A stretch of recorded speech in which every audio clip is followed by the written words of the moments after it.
하나님 말씀은 예레미야 49장입니다. 23절로 39절까지 함께 읽겠습니다. 다메섹에 대한 말씀이라. 하맛과 아르밧이 수치를 당하리니 이는 흉한 소문을 듣고 낙담함이니라. 바닷가에서 비틀거리며 평안이 없도다. 다메섹이 피곤하여 몸을 돌이켜 달아나려 하니 떨림이 그를 움켜잡고 해산하는 여인같이 고통과 슬픔이 그를 사바도다. 어찌하여 찬송의 성읍 나의 즐거운 성읍이 버린 것이 되었느냐. 이는 만군의 여호와의 말씀이니라. 그런즉 그날에 그의 생명들은 그 거리에 엎드러지겠고 모든 군사는 멸절될 것이며 내가 다메섹의 성벽에 불을 지르리니 베나닷의 궁전에 불타리라. 바벨론의 느부갓네살 왕에게 공격을 받은 게달과 하솔 나라들이 대한 말씀이라. 여호와께서 이와 같이 말씀하시되 너희는 일어나 게달로 올라가서 동방 자손들을 황폐하게 하라. 너희는 그들의 장막과 양떼를 빼앗으며 휘장과 모든 기구와 낙타를 빼앗아다가 소유로 삼고 그들을 향하여 외치기를 두려움이 사방에 있다 할지니라. 여호와의 말씀이니라. 하솔 주민아 도망하라. 멀리 가서 깊은 곳에 살라. 이는 바벨론의 느부갓네살 왕이 너를 칠 모략과 너를 칠 계책을 세웠음이라. 여호와의 말씀이니라. 너는 일어나 고요하고 또 평안히 사는 백성 곧 성문이나 문 빗장이 없이 홀로 사는 국민을 치라. 그들의 낙타들은 노략물이 되겠고 그들의 많은 가축은 탈취를 당할 것이라. 내가 그 살적을 깎는 자들을 사면에 흩고 그 재난을 여러 곳에서 오게 하리라. 여호와의 말씀이니라. 하솔은 큰 뱀의 거처가 되어 영원히 황폐하리니 거기 사는 사람이나 그 가운데에 머물러 사는 사람이 아무도 없게 되리라 하시니라. 유다 왕 시드기야가 즉위한 지 오래있지 아니하여서 엘람에 대한 여호와의 말씀이 선지자 예레미야에게 임하여 이르시되 만군의 여호와가 이같이 말하노라. 보라, 내가 엘람의 힘에 으뜸 가는 활을 꺾을 것이요 하늘의 사방에서부터 사방 바람을 엘람에게 오게 하여 그들을 사방으로 흩으리니 엘람에서 쫓겨난 자가 가지 않는 나라가 없으리라. 여호와의 말씀이니라. 내가 엘람으로 그의 원수의 앞 그의 생명을 노리는 자의 앞에서 놀라게 할 것이며 내가 재앙고 나의 진노를 그를 위해 내릴 것이며 내가 또 그 뒤로 칼을 보내어 그들을 멸망시키리라. 내가 나의 보좌를 엘람에 주고 왕과 고관들을 그곳에서 멸하리라. 여호와의 말씀이니라. 그러나 말일에 이르러 내가 엘람의 포로를 돌아가게 하리라. 여호와의 말씀이니라. 아멘. 궁극적으로 하나님의 구원의 섭리는 특별히 택한 이스라엘 백성과 아니면 선민에 국한되지 않습니다. 하나님이 세상을 이처럼 사랑하사 독생자를 주셨으니 이는 저를 믿는 자마다 멸망치 않고 영생을 얻게 하려 하심이라 하셨습니다. 하나님께서 이스라엘 백성을 일으키시고 하나님께서 아브라함을 세우실 때 너는 복의 근원이 될지라 라고 말씀하셨습니다. 너만 잘 먹고 잘 살게 너만 복을 받아라가 아니라 너를 통하여 그 복이 하나님의 복이 퍼져날 수 있는 근원이 되라 말씀하신 것입니다. 이스라엘 백성을 삼으실 때도 하나님께서는 제사장 나라로 삼으셨습니다. 이스라엘 백성만 존귀하게 여기겠다라는 말이 아니죠. 하나님을 만나게 할 수 있는 하나님의 복을 누리게 할 수 있는 은혜의 통로로서 시작으로서 모델로서 그렇게 먼저 앞서 세우셨다라는 것입니다. 그 말은 뭐냐면 하나님의 소원은 이 하나님께서 지으신 사람, 피조물이 모두 다 본래 하나님의 영광을 위해서 하나님을 기뻐하고 하나님께 감사하고 예배하는 본래 그 사람의 그 모습을 다 회복하기를 원하시고 다시 저들이 하나님의 백성으로 돌아오기를 원하시는 하나님의 소원이 있습니다. 이 일을 위해서 저들이 반드시 깨달아야 될 중요한 영적인 비밀이 그 은혜라는 것이에요. 인생이 범죄하였을 때 하나님의 강권적인, 주권적인, 일방적인 인도하심이 아니면 도저히 하나님을 만날 수 있는 어떠한 사람도 없도록 완전히 전적으로 부패하였거든요. 저들을 향하여 하나님의 그 구원의 손길을, 저들을 향하여 그 복음의 비밀을 알려주기 위해서 먼저 하셨어야 되는 것이 뭐냐면 그것이 바로 은혜의 선택입니다.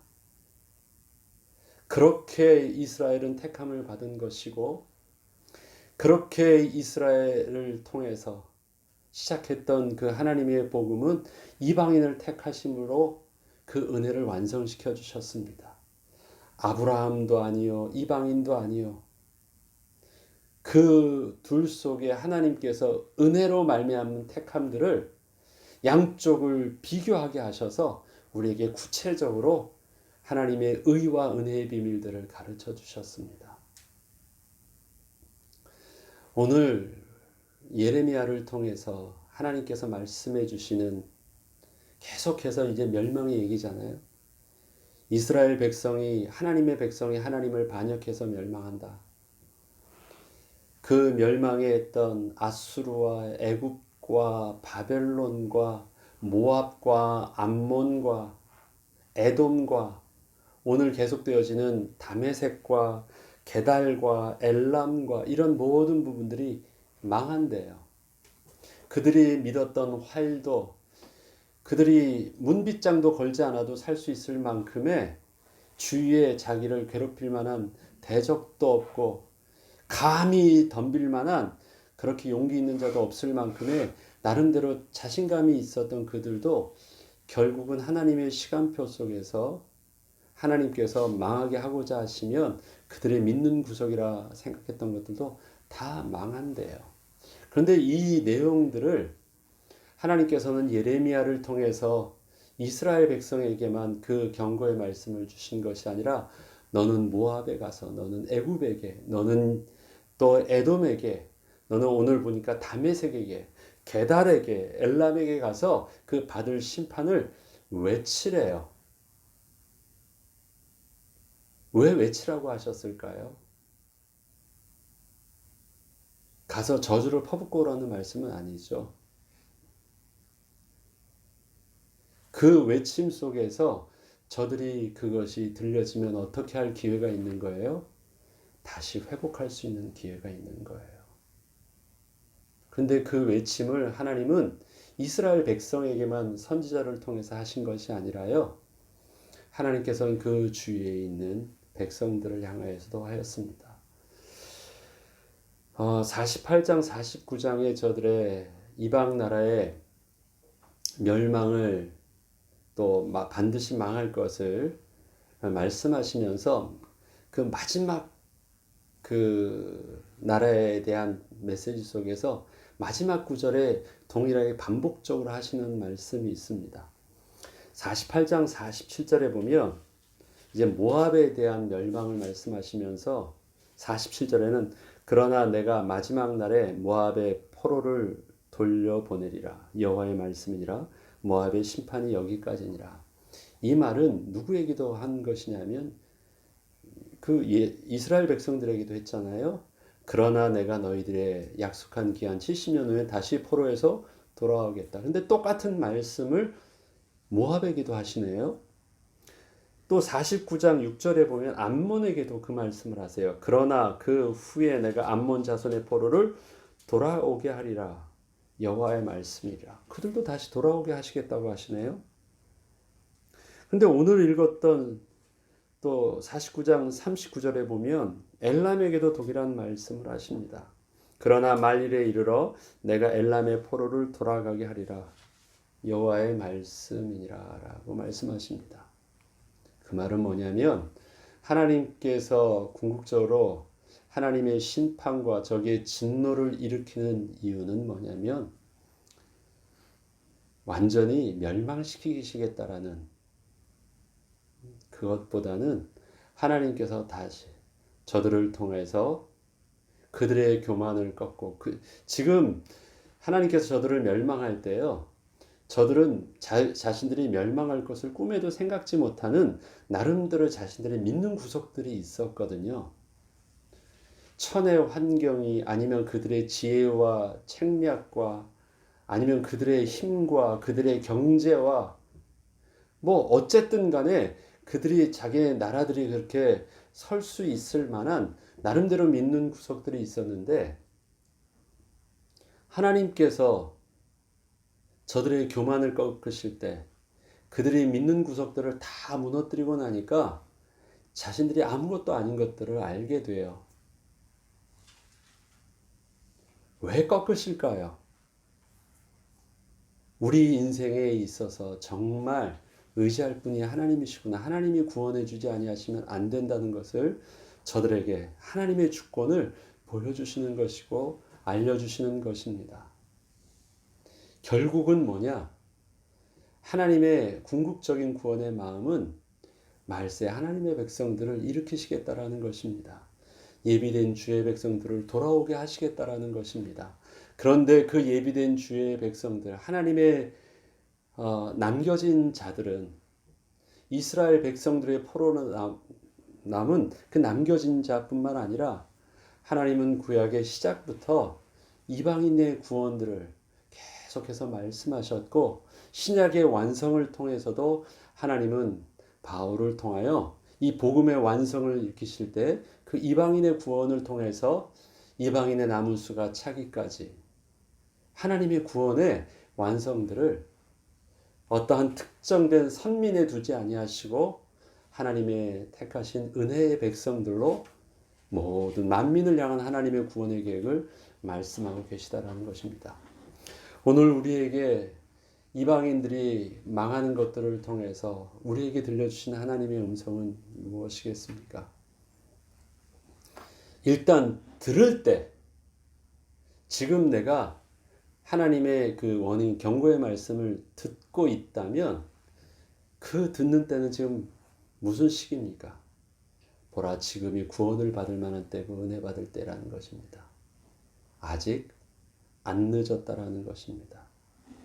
하나님께서 저들의 진노에 대해서 정죄하실 때 이미 벌어진 일이니까 엎질러진 물이니까 끝났다가 아니라 하나님은 그러한 저들을 향하여 하나님의 진노의 날을 메시지를 하지만 그때라도 소망 중에 하나님을 붙잡으면 어떻게 돼요?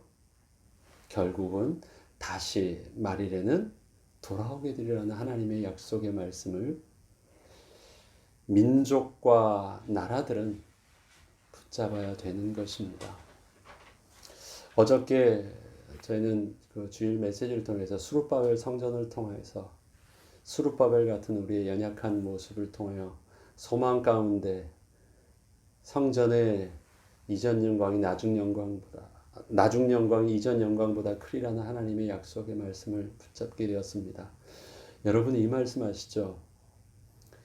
힘으로도 능으로도 안 되고 오직 여호와의 말씀으로 여호와의 능력으로 되느니라라는 말씀이 있습니다. 근데 그 말씀의 근거가 뭐냐면 바로 이스라엘 백성들이 우리가 어떻게 성전을 지을 수 있을까라는 그 절망 속에서 스룹바벨 성전을 짓게 하시는 하나님의 용기의 메시지가 너희의 힘으로도 능으로도 안 되고 오직 주의 영으로 말미암는다는 그 말씀이십니다. 우리에게 너무 늦은 것은 없습니다. 엎질러진 물도 없습니다.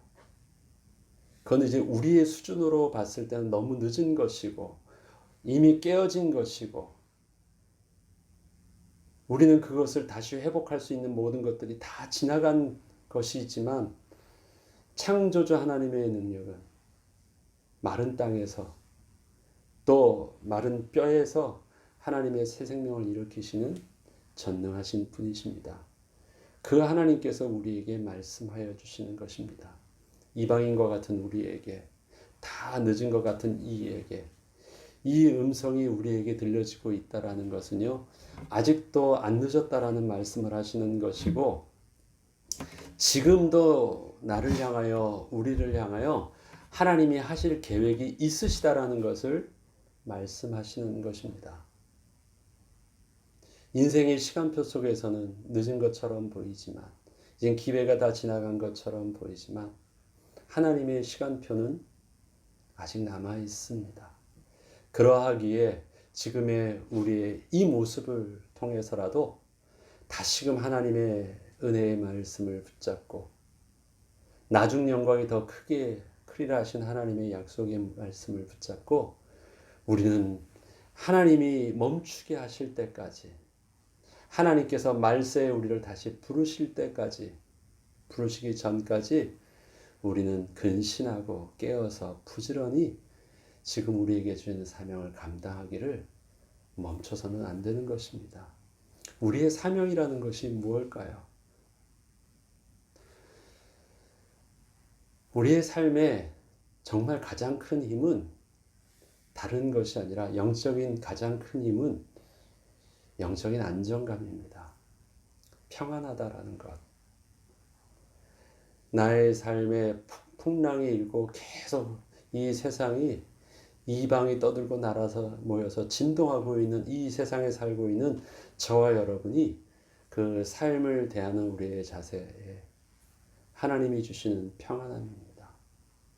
그 평안함은 어디서 오는가? 내가 많은 것을 가지고 있고 나는 그런 위험에서부터 벗어났기 때문에 오는 안정감이 아닙니다. 그러한 많은 상황 속에서 사람들은 무엇을 어떻게 해야 될지 몰라서 막 좌충우돌하고 있고 정신없어 하는 그때 우리는 지금 우리가 바라봐야 될 대상과 우리가 지금 하나님 앞에서 우리가 해야 될 영적인 비밀들을 붙잡았기에 안정감 있게 우리의 방향성을 맞춰서 계속 갈 수 있는 것입니다. 변화가 없는 것 같은데 세상은 많이 급변하고 있습니다. 생각할 수 없었던 많은 일들도 일어납니다. 하나님께서는 이스라엘 백성들을 통해서 주위가 얼마나 세상이 급변하는지를 보여주고 있습니다. 그렇게 막 세상이 뒤집어질 것이래요. 강한 자가 일어나서 주위에 있는 모든 그 나라들도 다 멸망하게 하실 것이래요. 이것은 지금 그들이 들을 때는 천지가 개벽하는 그 일들을 일어난다는 것입니다.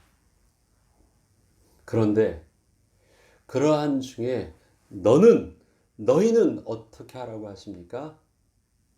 그냥 천지가 개벽하고 있는 것이 아니라 이것은 하나님의 일하심이다.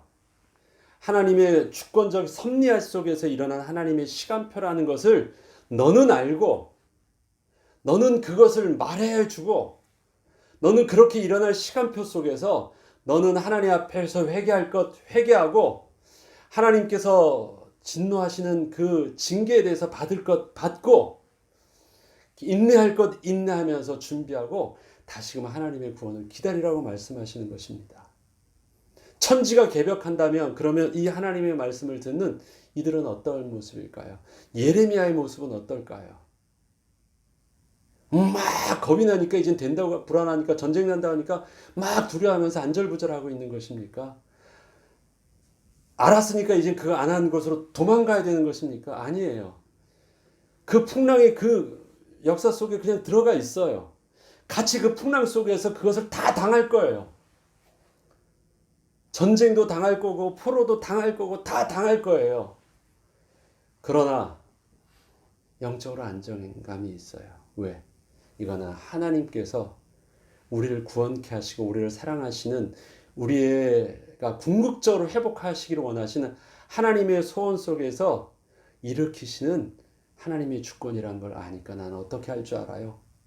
큰일 났구나, 절망됐구나, 다 끝났구나가 아니라 어떻게 할 줄 알아요? 환난 속에서 인내할 줄 알고 그 인내를 통해서 지금 주시는 그 연단을 온전히 감내할 수 있는데 그 가운데 하나님의 도우심을 구하고 붙들고 있으니 하나님은 능히 감당케 하시면서 결국은 우리를 어떻게 해요? 영원한 하나님 나라의 소망 가운데 거룩한 백성으로 그 환난 속에서도 안정감 있게 삶을 살 수 있게 해주세요. 예수 믿으니까 이 환난에부터 예외가 되는 게 아니에요. 우리는 신앙생활이 다른 종교나 다른 이방인의 그들이 비는 건 뭐예요? 예외를 나는 피해달라는 것입니다. 부족을 비치던 아니면 먼저 가서 빌던 뭐예요? 나는 피해달라는 거예요. 근데 성경은요 우리에게 그렇게 하면 피해야겠다라는 말씀을 안 하세요. 왜? 그 진노가 무엇부터 시작하니까? 우리에게 하나님을 향한 반역과 죄로부터 시작하니까. 세상 사람들이 망한다라는 말을 할 때요. 거기에 원인을 그 죄에 두지 않아요. 나는 잘 살고 싶은데 어떻게 해요? 나를 망하게 하는 애군이 낀 거예요. 나를 망하게 하는 어떤 것이 온 거예요. 그래서 그걸 막게 해주고 그 다음에 달래면 돼요. 빌면 되고요. 마음에 들게 하면 돼요. 그러나 하나님과의 우리의 관계는 그런 게 아닙니다. 하나님이 기분 나빠서 하나님이 내게 뭔가를 더 요구해서 막 우리에게 그렇게 베푸시는 그 악함과 진노함이 아니에요.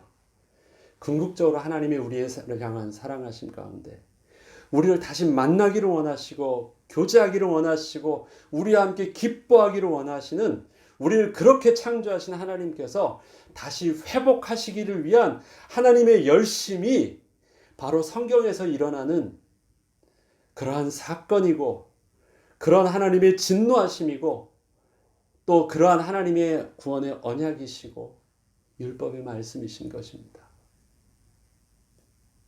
결국 어떻게 하기를 원하시느냐? 회복하기를 원하시는 거예요.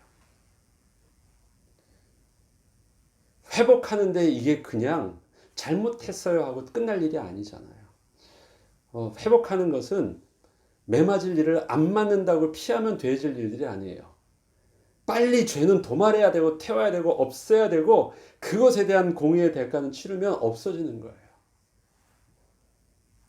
그 다음에 그래야지 다시 정상적으로 회복돼요. 하나님은 그 일들을 우리에게 명확하게 가르쳐 주십니다.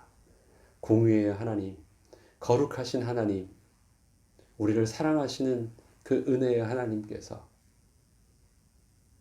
우리라고 다시 회복하시기 위해서 우리가 벌려놓은 죄와 우리가 벌려놓은 하나님 앞에 반역과 저주를 하나님은 스스로 다 감내하셔서 약속하신 구원자를 보내시고 약속하신 하나님의 언약을 이루시기 위해서 끝까지 참으심으로 그 일들을 이루어 나가신 것입니다. 선지자에게 이러한 하나님의 마음을 전달해주고 그런 하나님의 마음을 오해하지 말고 내가 너희에게 벌리는 이 일들은 미래의 희망과 소망을 가진 일들이다. 내가 너희에게 주는 것은 구원, 영광뿐만 아니라 고난도 있어야 되는 거야. 내가 너희에게 주는 이 환난은 궁극적으로는 소망을 있게 하는 것이야. 오해하지 말고 지금 되어질 일들이 이러니까 그것을 가지고 당황하지도 말고 너는 이 말씀을 하나님의 음성으로 꼭 듣고 회백해. 내어놓을 것 즉시로 내려놓고 돌이켜. 그리고 징계를 하나님의 징계를 믿음으로 받아. 너 죽지 않아. 너 망하지 않아. 이 징계를 통해서 너는 회복하게 될 거야. 다시금 기쁨의 날에 내가 너를 말일에는 다시 돌아오게 할 거야. 하나님이 이스라엘을 향한 거룩한 하나님의 백성을 향한 하나님의 메시지들을 그렇게 하시는 것입니다. 우리의 삶에 일어나는 사건들도 그러한 것입니다. 사건이 큰일 났다고요? 큰일 날 것 없습니다. 우리의 삶에 멸망이란 건 없으니까요. 우리의 삶에 환난은 있을 수 있어요. 고통도 있을 수 있어요. 그러나 그 환난과 고통의 끝은 우리를 통해서 더 거룩하게 하시고 소망의 백성으로 하나님 앞에 서게 하시려는 하나님의 선하신 구원의 계획이 있음을 나는 이제 하나님을 알게 됐어요. 하나님의 백성들의 성경에 통해서 하나님의 백성을 향한 하나님의 일하심들을 처음부터 계속 보면 볼수록 하나님을 오해하지 않게 되었어요. 그래서 내 인생 속에서 일어나는 역사들을 이제는 당황하지 않고 다른 내가 오해된 왜곡된 심정으로 이 사건을 해석하지 아니하고 배후에 일하시는 하나님과 교통하면서 감당할 수 있도록 지금도 우리와 성령으로 함께 계신 하나님과 더불어 이 길들을 묵묵히 함께 걸어갈 수 있도록 하나님께 말씀하시고 내가 이 길을 피해서 도망가는 것이 아니라 이 길을 함께 걷기를 걸어주시기를 원하시는 하나님의 은혜를 따라 세상 끝날까지 주님과 함께 할 수 있도록 믿음으로 나가는 것입니다. 그렇다면 우리가 이 말씀을 통해서 지금 일어나는 이 우리의 삶의 환난과 풍랑 속에서 우리는 어떻게 할 줄 알아야 됩니까? 나 영혼이 평안한 것입니다. 악환제 파도가 많으나 나 영혼이 평안한 것입니다. 하나님, 주님과 더불어 영적인 안정감을 가지고 묵묵히 이 길들을 말씀을 따라 이기게 하옵소서. 그 가는 길에 성령 하나님 필요하실 때마다 바로 그곳에서 하나님의 말씀이 마땅히 기억나게 하시고 늘 내게 읽었던 늘 묵상했고 배웠던 그 하나님의 말씀이 이 말씀이 꼭 필요한 삶의 현장과 시간표에서 기억나게 하시고 오늘도 들려주시는 하나님의 말씀이 내게 이해되게 하셔서 내 오늘의 삶 속에서 하나님 앞에 믿음의 기도가 하나님을 오해하지 아니하고 하나님을 사모하고 하나님의 주권을 인정하고 하나님이 하시는 일들을 기대하는 기도가 오늘도 나의 삶 속에서 멈춰지지 않게 하여 주시옵소서. 오늘은 그러게 오늘도 하나님의 말씀을 통해서 우리는 또 하나님을 배웁니다. 그리고 그 하나님께 또 기도합니다. 그리고 여러분께 남겨지는 것은 또 변하지 않은 여러분의 삶의 현장 속에 있습니다. 삶의 현장은 변하지 않은데 변한 것이 있어요. 내가 편안해요. 내 영혼이 인청이고 중환제진 벗고 보니 슬픔 많은 이 세상이요 천국으로 화하느다. 그래요. 나는 여전히 하나님 앞에서 기적을 누리는데 어떤 기적을 누리느냐? 내가 주님 안에서 영적인 안정감을 가지고 그러한 상황 속에서 내가 그것을 평안하게 반응하고 있고 받아들이고 있는 나의 모습을 보는 거예요. 그 기적이에요. 내 마음을 내가 어떻게 컨트롤할 수 있어요? 못해요. 기적이에요. 그런데 그게 달리 보여요. 그것을 통해서 하나님의 안정감을 내가 누리고 있어요. 생각지도 않는다. 그게 우리에게 하나님이 주시는 은혜입니다. 그래서 걷게 하셔요. 그래서 그것을 통과하게 하셔서요. 그래서 결국은 우리로 소망의 나라의 거룩한 백성으로 끝까지 주님 앞에 마침내 서게 하세요. 나는 다른 길을 간 게 아니에요. 나는 세상 사람들과 똑같은 길을 가는데요. 나는 도착하는데 저들은 도착하지 못해요. 왜 그렇습니까? 우리에게 하나님이 함께 하시는 은혜가 있는 것이거든요. 그 길을 나는 피해서 가는 것이 아니에요. 그래서 공평해요. 나도 통과하는 길인가? 근데 고통이 없어요. 하나님이 오늘 주시는 귀한 말씀을 통해서 우리는 하나님을 배우고 이 말씀을 통해 보라 지금이 은혜 받을 만할 때요 구원 받을 만할 때라는 하나님의 약속의 말씀을 붙잡고 또 우리를 향해서 소망 가운데 다시 회복하게 하시고 인도하시는 주의 은혜를 이번 한 주간도 주님과 동행하고 또 주님께 의지하고 기도함으로 승리하는 저와 여러분 되길 주의 이름으로 축원합니다. 주기도문으로 마치겠습니다.